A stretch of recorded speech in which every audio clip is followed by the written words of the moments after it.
Good morning. How are you? I hope you're having an amazing day today. It is February. Can you believe it? We're just flying through this year. Well, I hope everyone was able to get in contact with their teacher and have conferences with them, showcase the amazing things that you're doing and your fabulous growth. So I'm glad you're able to do that. Well, we don't have a wacky week this week, and we're going to see our kindergarten through third grade students and Miss Sipes class group A. You're going to be here on Tuesday and Wednesday. And then we have our fourth through sixth grade, along with Miss Sipes B group here on Thursday and Friday. So kind of a little bit back to normal in a way. And so that's going to be wonderful to see you this week. Also, something very special about February is Black History Month. And all month, we are going to be focusing on famous Black artists. So I hope your teacher shares with you this really cool presentation about some amazing famous Black artists.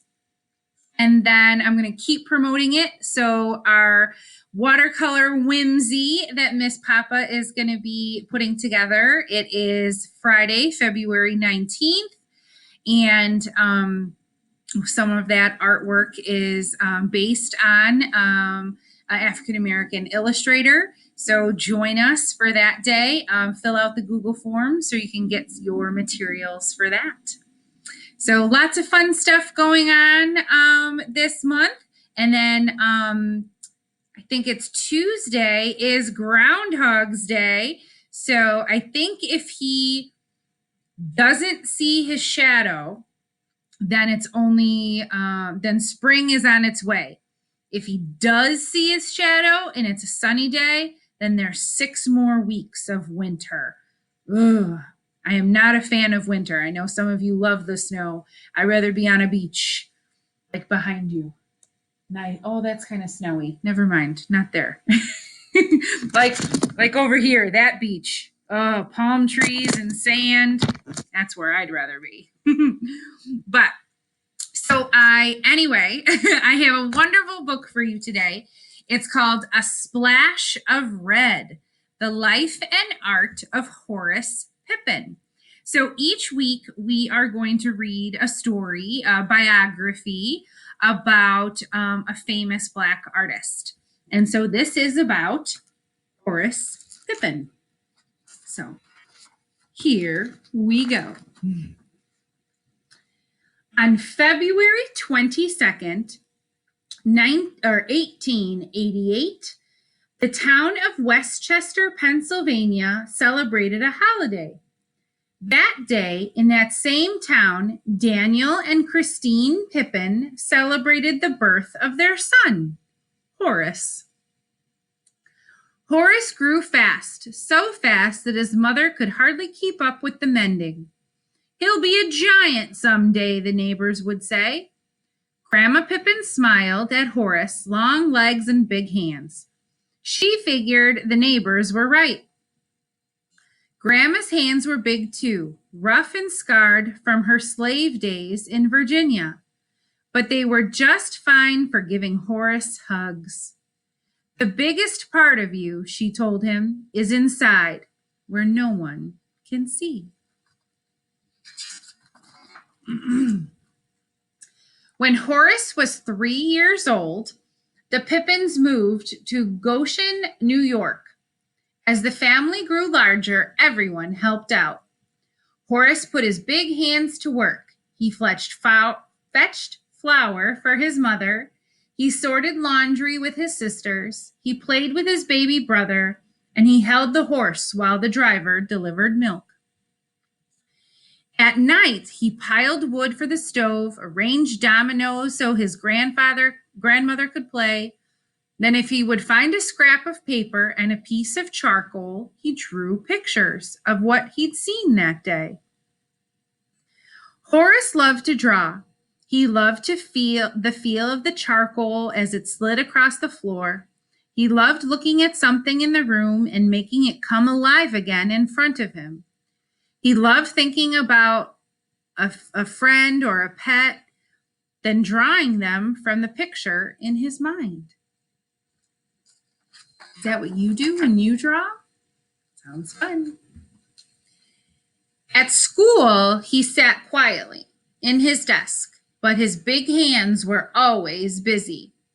"Make a picture for us, Horace," his classmates said, and Horace did. His pictures made people happy, except when he made some next to his spelling list. That made his teacher mad.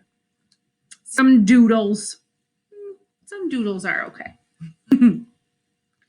Pictures just come to my mind, and I tell my heart to go ahead.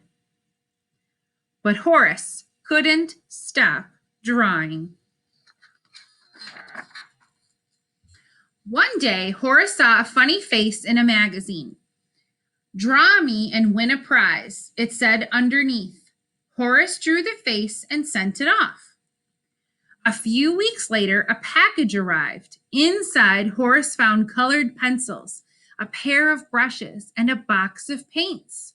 "Congratulations," said the note. "Horace has won his first real art supplies." "Paint a picture for us, Horace," his sister cried, and Horace did. He painted every day scenes in natural colors, and he added a splash of red. Horace was in 8th grade when his father left them for good. The family needed money, so Horace quit school and went to work. For several years, Horace's big hands were always busy, stacking grain sacks at a feed store, shoveling coal at the rail yard, mending fences on a farm, carrying luggage at a hotel, or making brakes at an iron factory. Packing oil paintings into large wooden crates, looking at these made Horace remember winning that art contest, how proud he'd been, how he loved those colored pencils, those brushes, and his first real box of paint. Horace was a big man now with big responsibilities. Still, he loved drawing as much as he always had. He used charcoal, broken pencils, whatever he could find. "Make a picture for us, Horace," the other worker said, and Horace did.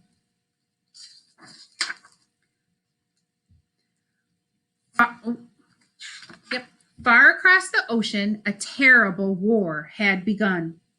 Horace's big heart wanted to help. The good old USA was in trouble with Germany. He joined the army and sailed away. In France, Horace and his regiment dug deep trenches for protection. There were no blankets or beds. It was always wet and cold and dark. "I have not seen the sun in more than a month," Horace wrote. He wrapped his big hands around a rifle. Planes droned overhead. Shells exploded. Gunfire rattled through the night. If the fighting stopped for a while, Horace put down his gun and picked up a pencil. "Make a picture for us, Horace," his soldier friends pleaded, and Horace still did. He filled his notebooks one by one. The war brought out art in me. One day, he climbed to the top of a trench. A shot rang out. Horace felt pain in his shoulder. He was hit. Horace was glad to be alive, but the bullet had badly damaged his right arm. When it healed, he couldn't lift or move it the way he used to. Now, when someone said, "Make me a picture," Horace could not.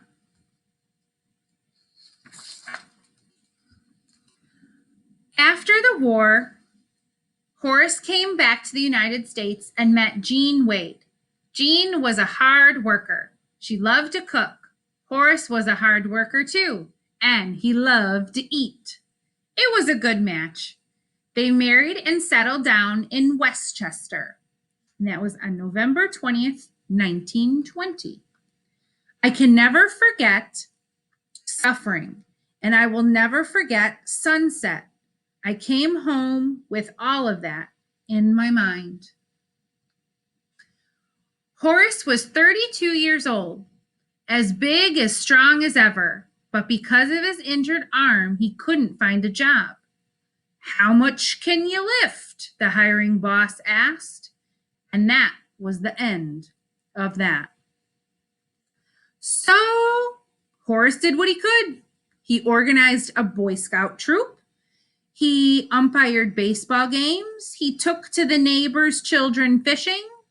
When Jeannie started a laundry business, Horace delivered the clean clothes. Family business.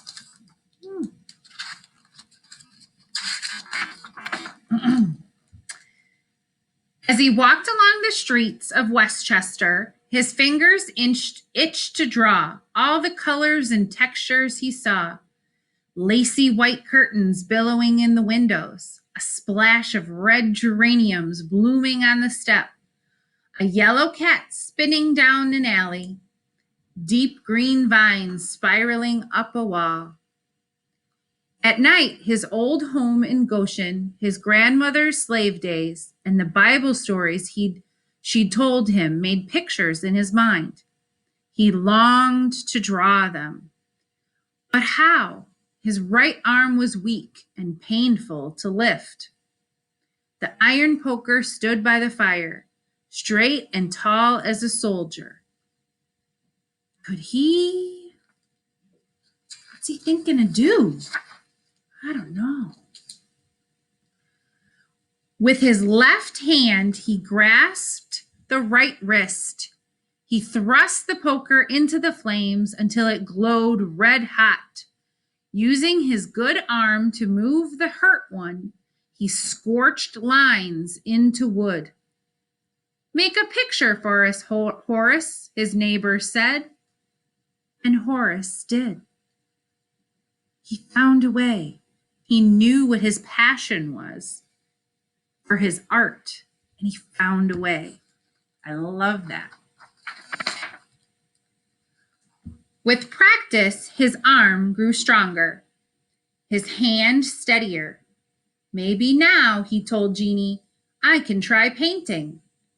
There was no money for art supplies, so Horace used an old brush and leftover house paint he found in the alleys. For a canvas, he used a clean piece of cloth. Every day and late into the night, Horace worked on his painting. He used gray, black, and white, the somber colors of war. Here and there, he added a splash of red. If a man knows nothing but hard times, he will paint them, for he must be true to himself. He used 100 layers of paint. He decorated the frame with tiny sculptures, and 3 years later, he finished. 3 years. Whoa, that's a long time. That's called perseverance right there. That's pretty cool. Now, as he delivered laundry or fished in the river, new ideas came, but he didn't paint them right away. Before he reached for a brush, Horace planned each new scene in his head. I go over that picture in my mind several times, and when I'm ready to paint, I have all the details I need. Kind of like when we do writing in our graphic organizers with our writing, we plan out all our ideas first and have those details ready, and then make a beautiful picture of writing too. Horace hung, I got up here. He painted the milkman in his wagon, women working in the kitchen, children playing games in the yard, cotton fields and log cabins, John Brown and Abraham Lincoln, war scenes and Bible tales, men singing on the corner. Horace hung his paintings in the shoe store window. $5 each, said the sign. He hung others in a restaurant. He even traded one for a haircut. People admired Horace's paintings, but no one bought them. You think that stopped him from painting? Mm-hmm. And the president of a local artist club saw Horace's pictures. He told his friend, the famous painter N.C. Wyeth, to come and see them too. Wyeth agreed. Horace's paintings are good, very good. Do you have more? The man asked. Horace showed them his work. He held his breath as they looked and talked. Finally, they said, you should have your own art show, a one-man exhibition right here in Westchester. Horace could hardly believe it. He shook hands with the men. When they left, he celebrated with Jeannie.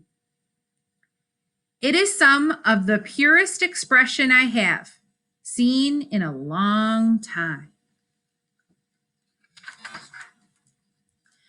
People came from all around to see Horace's paintings. Magazines wrote articles, reporters took photos. An art dealer told Horace he could help him sell his work. More than 40 years had passed since Horace won his first box of paints. Now, at last, everyone knew he was an artist. Horace became famous. His paintings hung in big city galleries. Museums displayed them. Collectors admired them. Movie stars bought them. Once again, Horace's big hands were always busy. Artist show wins acclaim. London to see Pippin painting. Pippin has them talking. A brush with greatness, drawing from the heart. I like that. And if you stood outside his house late at night, you might see him leaning towards his easel, his left hand holding up his right, painting the pictures in his mind. And that's the real Horace. Very cool. So, just a little bit more. He produced 140 works of art based on his childhood memories. He had mastered the use of color, form, and composition, and is considered his greatest artistic strength. Today, museums in Philadelphia, New York, Washington, D.C., Chicago, Baltimore, Minneapolis, Wichita, Buffalo, Charleston, and other cities proudly display the work of Horace Pippin. He has been labeled a folk artist, a self-taught artist, and a primitive painter, but he is certainly and indisputably an American master. How fun. What a story of perseverance and pursuing what you love. And so remember that this week and try your own drawings. And I hope you have a marvelous Monday.